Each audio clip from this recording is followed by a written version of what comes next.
অনেক মানুষেরই ভুল ধারণা আছে চন্দননগরে জগদ্ধাত্রী পুজো হয় বলে দুর্গাপুজো নাকি ভালোভাবে হয় না, ওই নমো নমো করে হয়। এটা যে ভুল কথা প্রমাণ করে দিয়েছে চন্দননগর মনসাতলা বাগানবাটির পূজা কমিটি।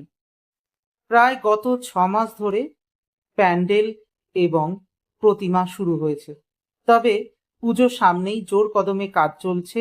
কাজ বেশ অনেকটা এগিয়েছে, চোখে কিন্তু আসা যাওয়ার পথে এই প্যান্ডেলটি পড়ছে। তাই ভাবলাম তোমাদের সাথে এই প্যান্ডেলটা একবার শেয়ার করে নিই, যাতে পুজো পরিক্রমার লিস্টে এই প্যান্ডেল ও প্রতিমা তোমাদের কাছে থাকে।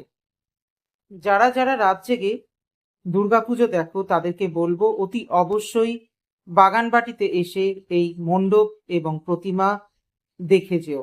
আর কেমন লাগছে এই প্যান্ডেলটা এখন অতি অবশ্যই জানিয়ে দিও।